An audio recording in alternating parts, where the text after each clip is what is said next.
그림이 하나 떴는데 그래도 몇 분이 웃어주셔서 감사합니다. 나머지 분들은 상당히 심각한 것 같아요.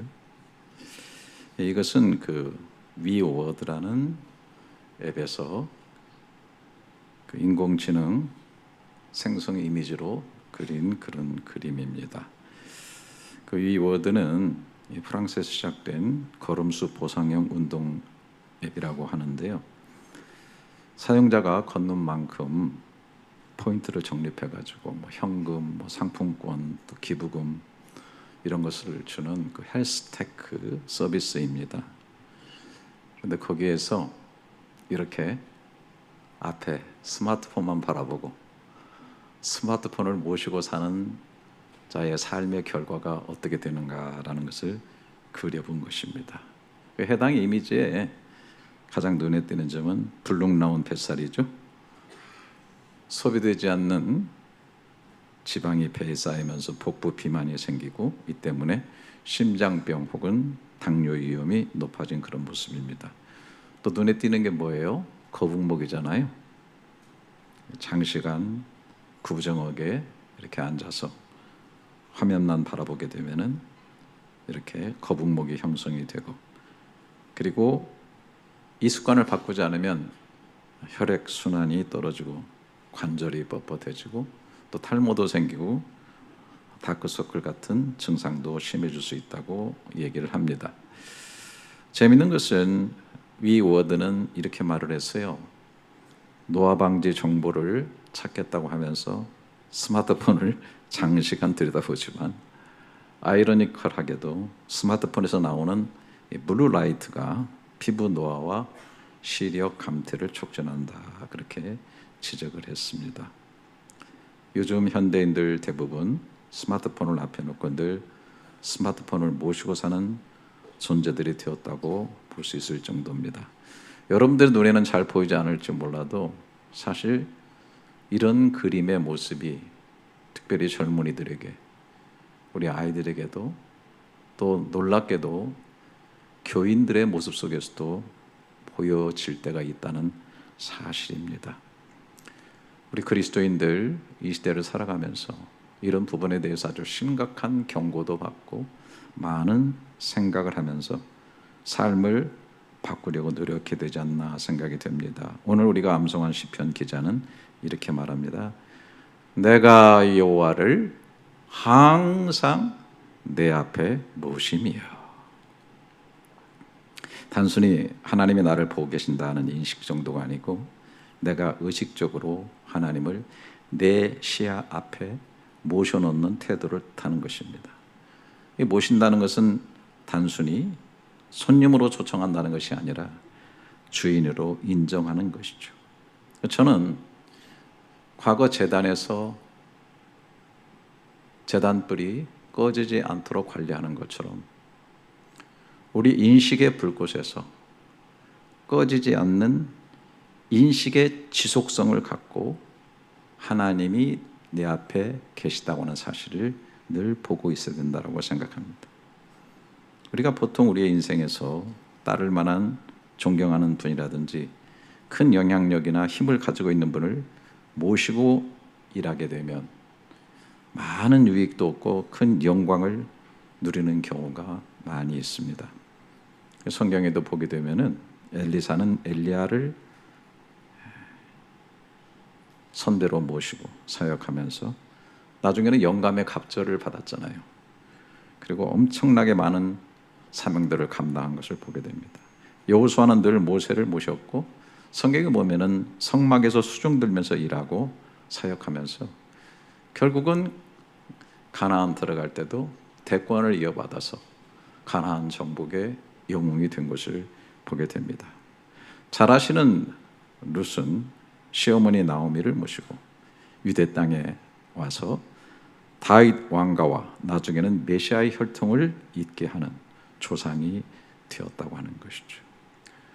누구를 제대로 모시고 사느냐, 인생에서 정말 중요하다는 생각을 하게 됩니다. 다시 한편 시편 16편 8절 내가 여호와를 항상 내 앞에 모시며 그가 나의 오른쪽에 계심으로 내가 흔들리지 아니하리로다. 저는 이 시가 다윗이 쓴 거지만 많은 학자들이 어느 때 썼느냐라고 하는 의견이 분분한데, 저는 개인적으로 이 시가 다윗이 왕이 된 이후에 쓰여진 시라고 봅니다. 이 분위기 자체를 전체적으로 보게 되면 저는 그렇게 느낍니다. 다윗은 이스라엘의 가장 번성할 때 왕입니다. 모든 국민과 방백들이 다윗을 왕으로 모시고 살아가고 있습니다.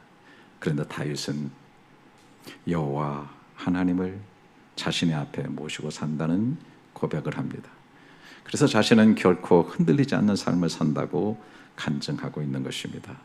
어쩌면 이것이야말로 다윗 왕의 성공과 인생 승리와 참된 복의 비결이라고 볼 수 있지 않을까 싶습니다. 그래서 저는 오늘 귀하신 여러분들을 또 모시고 여호와를 모시고 산다는 것이 구체적으로 무엇인지, 그 결과는 어떤 것인지를 시편 16편 전체를 통해서 한번 살펴보기를 원합니다. 우선 오늘 우리가 암송한 절이 8절이에요. 8절. 근데 저는 이게 두 개로 나누고 싶어요. 그 앞에 1절부터 7절, 그리고 9절부터 마지막 11절까지. 그 1절부터 7절은 여호와를 모시고 사는 자의 삶의 모습, 그 태도가 어떤 것인가를 보여주는 것이라고 보고, 그 뒤에 9절부터 11절은 그렇게 사는 자의 결과가 뭔가라고 하는 것을 보여준다고 생각을 합니다. 자, 1절을 보시면 하나님이여 나를 지켜주소서 내가 주께 피하나이다. 하나님을 주인으로 모시고 사는 사람은 그 수많은 인생의 불안함과 또 많은 험난한 일들 가운데서 오직 하나님만을 피난처로 삼는다는 것이죠. 사람의 어떤 권력이나 물질이나 그 어떤 힘에 의존하지 아니하고 오직 하나님께 피하는, 하나님을 피난처로 삼는 삶이라는 것입니다. 2절은 내가 여호와께 아뢰되 주는 나의 주님이시오니 주 밖에는 나의 복이 없나이다 하였나이다. 하나님을 모시고 사는 사람들의 복에 대한 정의는 이렇게 새롭습니다. 무엇이 잘 되고 무엇을 얻었고 무엇을 가졌기 때문에 복이 아니고 주 밖에는 나의 복이 없나이다. 주님 자신이 자신의 복이라고 그렇게 고백하는 것입니다. 3절에 보면 땅에 있는 성도들은 존귀한 자들이니 나의 모든 즐거움이 그들에게 있도다 라고 말합니다. 여기 성도들에게 게더심, 히브리어로 그렇게 되어 있는데 이것은 사실 거룩하게 구별된 자들, 하나님께 속한 자들이라는 뜻인데, 어떤 도덕적으로 깨끗하기 때문에 성도다 그게 아니고 구별된 하나님의 언약적 백성이라고 하는 뜻인 것이죠. 이 땅에 있는 모든 성도, 이것은 어떤 영적 존재, 무슨 천사가 아니고 이 세상에 속해 있지만 하나님의 백성으로 살아가는 사람들을 말하는 것입니다. 그런데 여러분, 이 성도들이 다윗에게는 존귀한 자들이고 다윗의 모든 기쁨이 그들에게 있다라고 고백하고 있는 것입니다. 아시다시피 다윗의 궁에는 다윗을 기쁘시게 하기 위한 수많은 악사들, 무용하는 사람들, 가수들, 연극하는 배우들, 그리고 탁월함을 갖고 오르고 올라서 다윗의 주변에서 조력하고 또 시중드는 문무백관이 있을 것입니다. 그러나 궁극적으로 바울은 이들 때문에 즐거워하거나 기뻐하지 않는다고 말합니다. 성도들이 존귀한 자니 나의 즐거움이 그들에게 있다라고 얘기합니다. 우리가 예수 믿는 사람으로, 진짜 하나님을 모시고 사는 사람으로 세상을 살아가면서 여러분 어때요? 많은 사람들을 만나죠. 이런 사람 저런 사람, 성공한 사람, 뛰어난 사람, 많이 가진 사람. 그러나 여러분 정말 내가 하나님을 진정으로 모신 사람이라고 한다면 그런 사람들과의 교제, 다시 말해서 자신이 뭘 자랑할 수 있고 뭘 중심으로 살고 있고라고 얘기하는 그런 사람들과의 교제가 별로서 좋지 않고 힘들 거라는 생각을 저는 하게 됩니다. 저 역시도 사람들을 만날 때 정말 하나님을 중심에 모시고 사는 삶,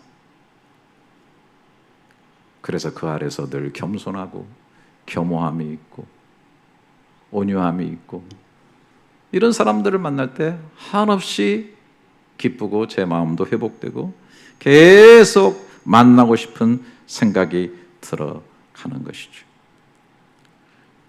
다윗은 비록 왕이었지만 그리고 자기를 옆에서 보필하고 아부하는 수많은 사람들이 있지만은 거기서 기쁨을 즐거움을 찾지 아니하고 하나님을 진정으로 모시고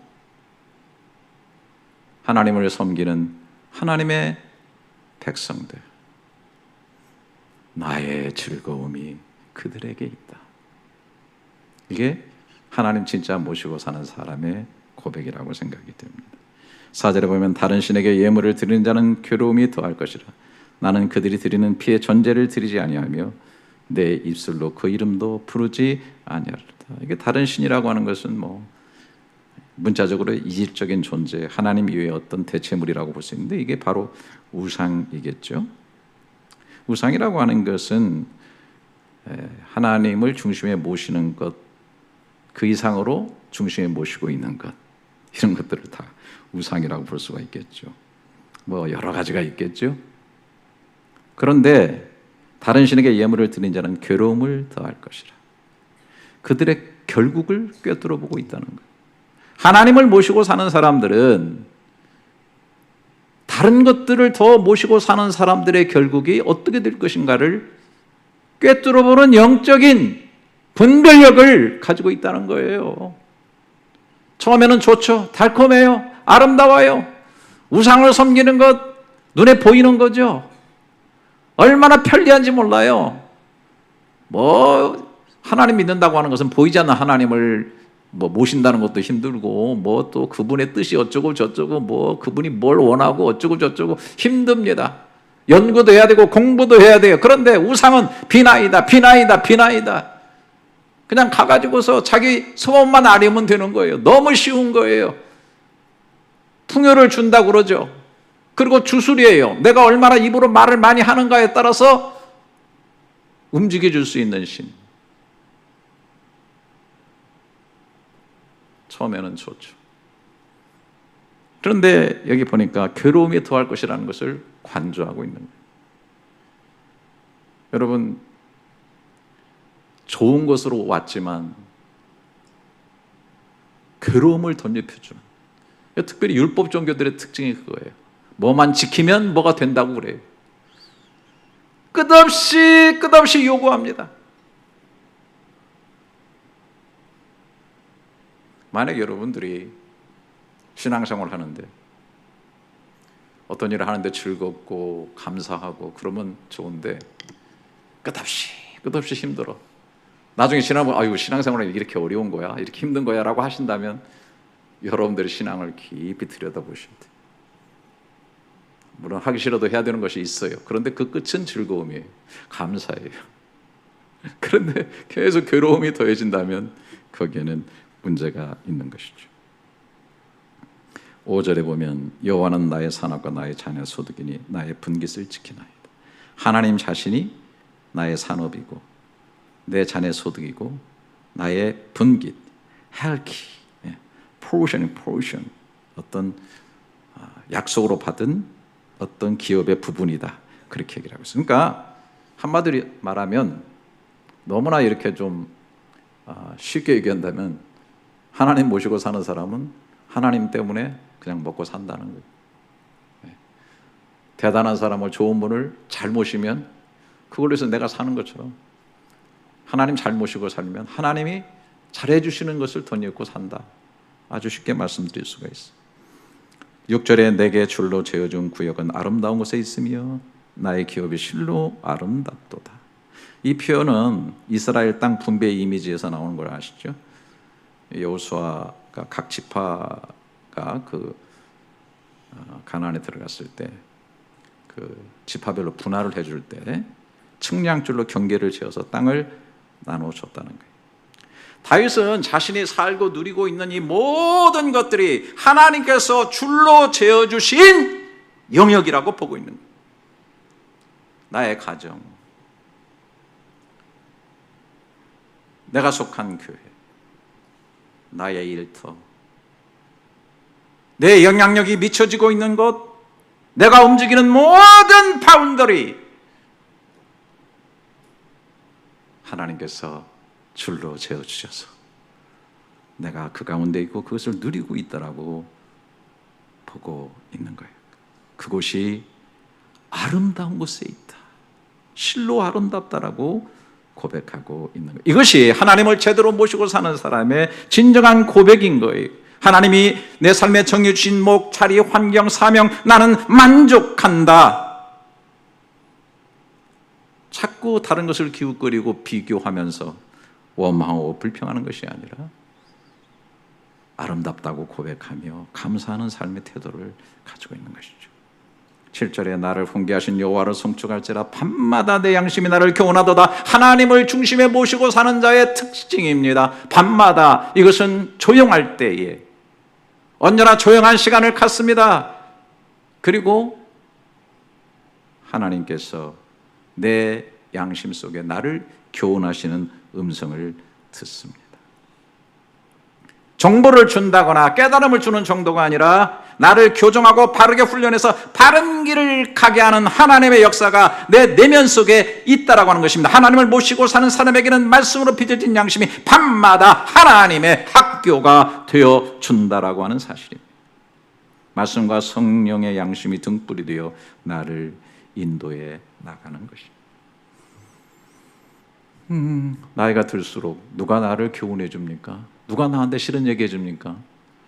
저같이 목사로서 일하는 사람 누가 저를 교훈해 주겠어요? 옳지 않은 얘기 누가 저한테 해주겠습니까?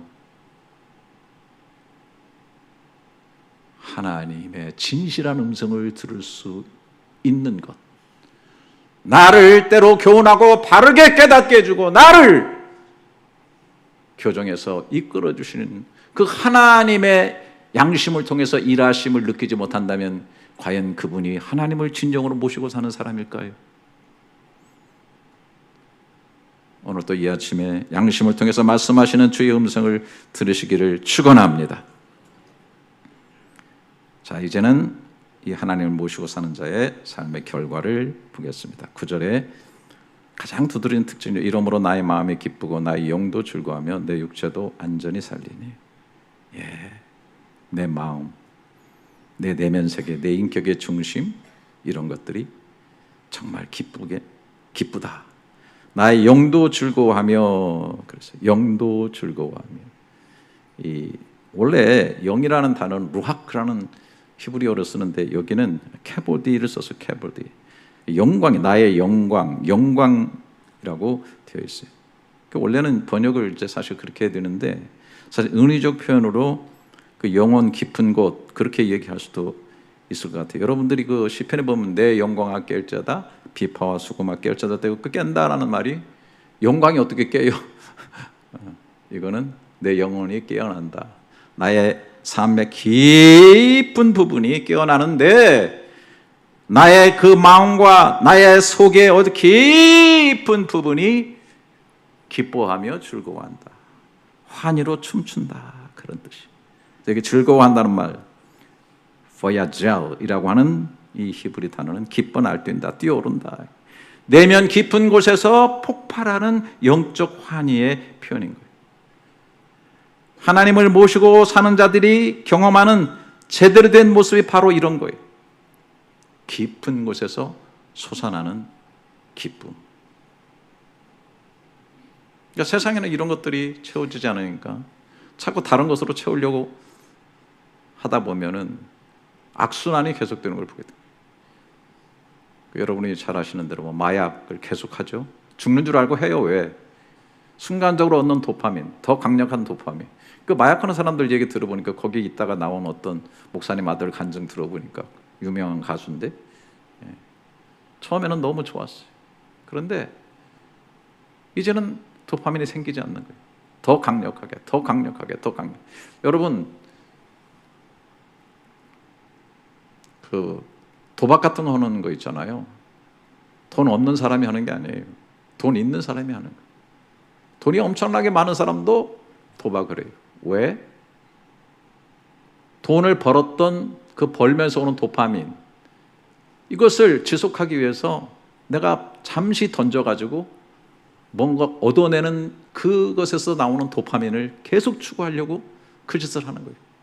돈이 많은 사람은 죽을 때까지 그 짓을 하면 계속 도파민을 얻겠죠. 하지만 결국은 끝이 어떻게 돼요?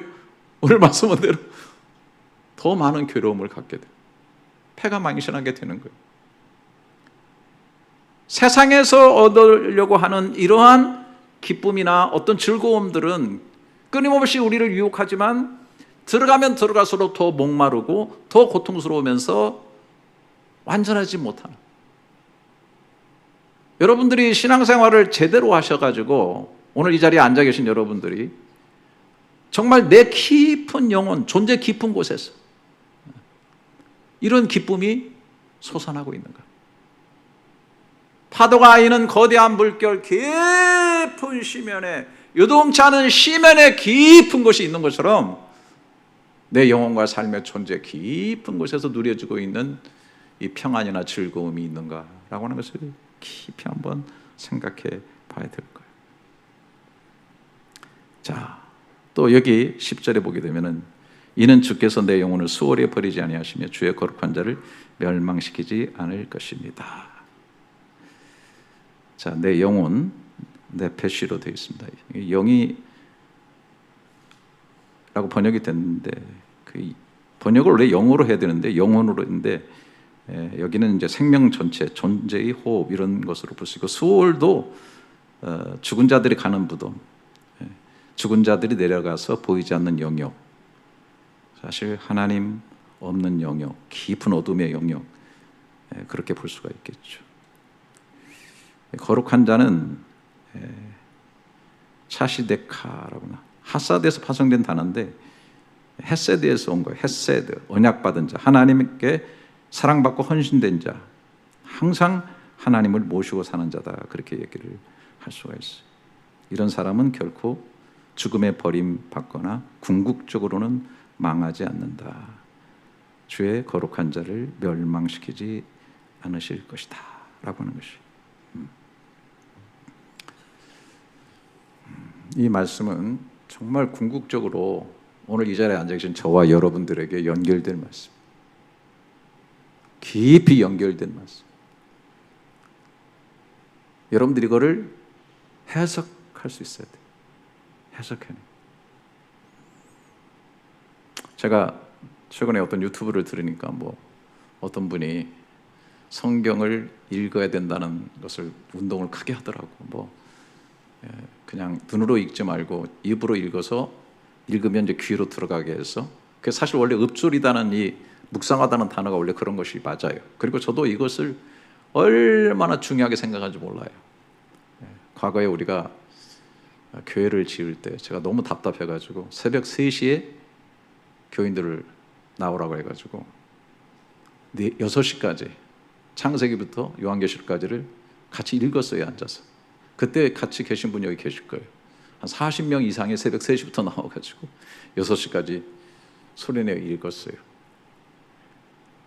그리고 또 시편은 또 5장씩 읽고, 잠언 1장 읽고, 그 다음에 에베소서를 내가 너무 좋아하니까 6장을 꼭 읽었어요. 이렇게 해서 전체를 읽다 보니까 몇 달이 걸렸는데 그거를 새벽 3시부터 6시까지 항상 했어요. 저는 기적을 처음 했다고 볼 수 있어요. 그래서 당시에 예배당도 짓고 어마어마한 역사들이 참여한 사람들 속에 일어났어요. 병이 고침받은 사람도 있고 그러니까 여러분들이 말씀을 읽는 것은 굉장히 중요합니다. 내 입으로 소리내서 읽고 그게 귀에 들어가는 것, 그런 무브먼트를 하는 그런 이제 그룹들이 있고 목회자가 있고 하는데, 그러나 여기서 주의할 점이 있어요. 이제 그거 하면서 시편을 꼭 먼저 읽어라. 한 3, 4개월 정도. 뜻이 통하든 통하지 않든 읽어라. 그리고 계속 읽다 보면은 뭐 간증들이 엄청 많더라고요. 그러니까 요즘 또 사람들이 그런데 막 굉장히 막 몰려가는 것 같아요. 예. 그래서 뭐 눈도 밝아졌다, 뭐 귀도 열렸다, 뭐 어디 질병을 고쳤다, 뭐가 고쳤다, 뭐 기적이 일어났다 그래가지고. 근데 왜 이제 그런 쪽으로 자꾸 가는지 내가 참 염려가 되는 거예요. 시편을 뭐 처음에 뭐 읽어야 그게 깊이가 있고 셋업이 되면서 어마무시한 기적들이 나타나기 시작한다라고 그 리더 되신 목사님이 그렇게 얘기를 하시는데, 참 제가 그거 보고 참 너무너무 참 마음이 답답하더라고요. 그 무브먼트는 너무 아름답고 저도 거기에 동조하지만 여러분, 깨달으면서 읽어야지 그냥 읽으면 그게 무슨 소용이 있어요? 그렇게 주술적으로 기적이 일어나요? 기적이 일어나요, 여러분. 회교들도 또 자꾸 암송하고 막 저 방송에서 계속 하잖아요. 그 기적이 일어날 수 있는 거예요. 주술하는 사람들이 다 그거 하는 거예요. 그런 식으로 성경 자체를 그렇게 주술로 하는 것이 옳으냐? 저는 거기에는 또 반대합니다. 깊이 내용을 묵상하고 깨달아야지.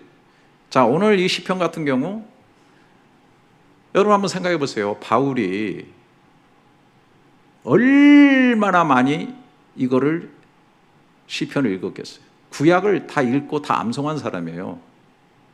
다윗은. 지금도 유대인들은 이거를 암송합니다. 저는 통곡의 벽에 가봤거든요. 계속 몸을 흔들면서 이 구약 전체를 갖다 읽고 암송하고 수백 명이 거기 앉아가지고 이 일을 합니다. 근데 바울은 그리스도를 깨닫지 못했어요. 마음에 수건이 덮여 있을 때. 지금도 유대인들 그러고 앉아 있습니다.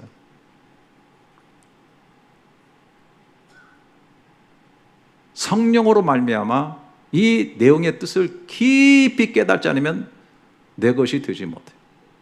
그 무식한 어부 베드로가 성령을 충만하게 받은 다음에 마가다락방에서 사도행전 2장에서 그 무식한 베드로가 설교를 합니다.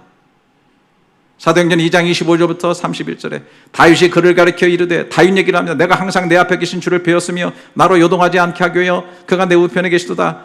그러므로 내 마음이 기뻐했고 내 혀도 즐거워했으며 육체도 희망에 거하리니 이는 내 영혼을 음부에 버리지 아니하시며 주의 거룩한 자로 썩음을 당하지 않게 하실 것임이라. 주께서 생명의 길을 내게 보이셨으니 주 앞에서 내게 기쁨이 충만하게 하시리로다 하였으므로, 지금 이 시편 16편을 인용하고 있잖아요. 지금 베드로가. 예? 근데 그가 뭐라고 그랬어요?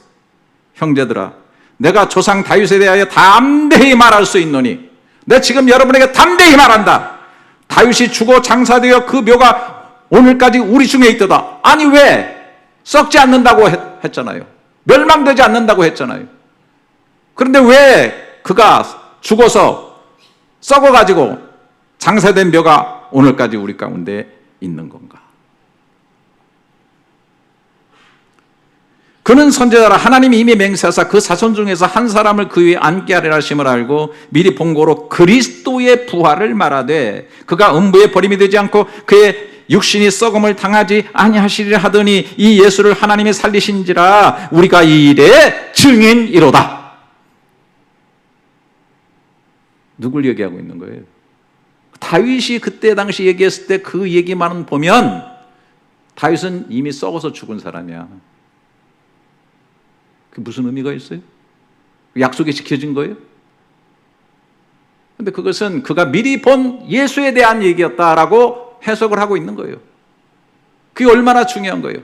그것에 의해서 예수 그리스도는 죽음에서 썩지 않고 부활했다. 원래 여기에는 멸망시키지 아니할 것이라고 했는데 그 히브리 원문을 그대로 들여다보면은 니롯 샤하트 되어 있고 앞에 로가 붙어 있어요. 부정사가 붙어 있어요. 썩음을 보도록 허락하지 않으실 것이다 라고 하는 거예요. 육신이 썩음을 당하지 않을 것이다, 멸망당하지 않을 것이라는 게 정확하게 히브리어로 말하면 썩음을 당할, 이거를 베드로가 알고 베드로가 그거를 그대로 인용하면서 다윗의 후손으로 오실 바로 그 메시아는 결코 썩음을 당하지 않고, 그래서 그가 부활하셨고 우리가 그것의 증인이라고 눈을 열어서 보고 있는 거예요. 이게 얼마나 중요한 거예요. 수억 번, 읽으면, 태어나서 어렸을 때부터 늙을 때까지 읽으면 그 읽는 것 자체가 무슨 기적을 주나요? 자, 그러면 베드로뿐만입니까? 그렇게 깨닫지 못했던 바울도 사도행전 13장 33절부터 38절에, 바울은 지성인이죠. 바울은 연구를 많이 하고 베드로하고는 결이 달라요. 근데 바울도 똑같이 얘기합니다. 34절부터 또 하나님께서 죽은 자 가운데서 그를 일으키사 다시 썩음을 당하지 않게 하실 것을 가리켜 이르시되 내가 다윗의 거룩하고 미쁜 은사를 너에게 주려 하셨으며 또 다른 시편에 이르시되 주의 거룩한 자로 썩음을 당하지 않게 하시리라 하셨느니라. 다윗은 당시에 하나님의 뜻을 따라 섬기다가 잠들어 그 조상들과 함께 묻혀 썩음을 당하였다 라고 여기 똑같이 얘기하고 있어요. 하나님께서 살리신 이 바로 그리스도는 썩음을 당하지 아니하였나니 그러므로 형제들아 너희가 알 것은 이 사람을 힘입어 죄 사함을 너에게 전하는 것이다. 뭐 이렇게 막 설교하고 있는데도 졸고 앉아있는 사람들이 있네. 참 어쩔 수가 없어.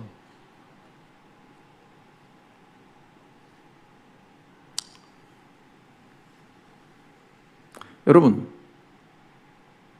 다윗이 얘기한 것은 그리스도를 말한 거고, 그리스도는 정말 썩음을 당하지 아니하고 부활하셨고, 여기 보니까 형제들아 너희가 알아야 되는 것은 이 사람을 힘입어 죄 사함을 너에게 전하는 이것이다. 바로 그것을 믿고 받아들이는 자는 죄 사함을 받게 되고 그의 부활에 참여하게 된다라고 하는 거예요. 할렐루야. 그리고 11절에 이렇게 시편 16편 11절에 주께서 생명의 길을 내게 보이시리니 주의 앞에는 충만한 기쁨이 있고 주의 오른쪽에는 영원한 즐거움이 있나이다. 여기 보이시리니 원래 야다의 사역형을 쓴 거예요. 보여지게 하나님이 하신다. 삶으로 하나님이 깨닫게 하신다. 그런데 생명의 길을 내게 보인다. 이 생명의 길, 이것은 뭐예요? 죽음으로 끝나지 않는 길. 이 길이 바로 예수님께서 요한복음 14장 6절에서 내가 곧 길이요 진리요 생명이니 I am the way. 그 생명의 길인 거죠. 그 다윗은 깨달았는지 깨달았지 못했는지 할지 모르지만 어쨌든 성령으로 인해서 이 글을 쓸 때에 생명의 길, 그걸 내게 보이셨다. 그 길을 통해서 가면 주의 앞에는 영원한 기쁨이 있고 주의 오른쪽에는 영원한 즐거움이 있다. 할렐루야. 충만한 기쁨. 이게 서마 하트라고 히브리어로. 서마 하트, 이거는 뭐예요? 복수의 기쁨들. 수많은 다양한 기쁨들로 가득 차게 한다. 하나님의 보좌 앞에 나갈 때, 생명의 길을 따라 나갈 때 이 세상에서 맛볼 수 없는 다양한 여러 가지의 기쁨이 있다. 그리고 영원한 즐거움이 있다. 이 세상 즐거움은 다 감가상각이 있어요. 한계가 있더라고. 여러분, 무엇이 지속적이고 영원한 기쁨이 있나요? 그런 걸 발견하셨어요? 없어요. 저는 예수 믿어서 제가 정말 감사한 것은 이렇게 변치 않는 기쁨, 샘물처럼 속에서 솟아나오는 기쁨, 하늘로부터 주어지는 원천적이고 근원적이고 절대적인 기쁨, 이런 것들이 저를 끊임없이 이끌어 가기 때문에 하나님 모시고 사는 인생이 얼마나 행복한 것인가.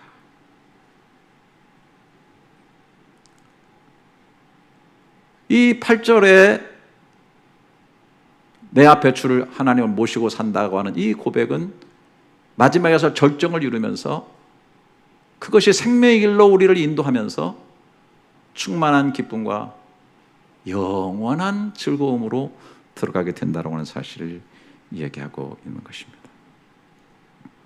이 세상에서 최고 최선은 죽을 때까지 하나님을 지속적으로 인식하면서 앞에 모시고 사는 것이라고 생각을 합니다. 지상에서 모시고 살고 생이 다한 후에 영원히 아버지로 모시고 사는 것이죠.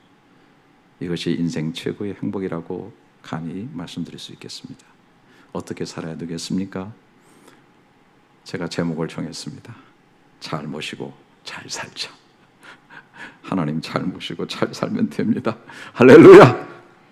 그래서 저도 한번 그림을 그려봤는데, 제가 그린 게 아니에요. 저도 인공지능한테 부탁해서 인공지능 생성형 그림을 그렸어요. 이 두 그림을 잘 비교해 보시기 바랍니다. 두 번째 그림은 시편 16편을 중심으로 해서 한번 그려보노라 그랬더니 이렇게 그렸다오. 그래서 여러분 어느 쪽을 선택하시겠어요? 우스운 그림 같지만은 우리가 평생 살아가면서 내가 무엇을 모시고 사느냐에 따라서 내 인생이 바뀌어지게 된다라고 하는 사실을 꼭 기억하시고, 여기 히스타라고 되어 있죠. 히스타 맨 밑에 시편 16편 밑에 히스타가 누구 이름이에요? 참 저하고 신앙생활하면서도 아직도 몰라요. 제 별명이에요. 히스타는 히스 스타를 줄여놓은 거예요. 히스토리는 히즈 스토리, 예수님의 이야기. 역사는 예수님의 얘기, 히스토리. 동방 박사들이 그의 별을 보고 예수님을 찾으러 갔어요. 그의 별, 성경에 히즈 스타, 그걸 제가 줄여서 히스타.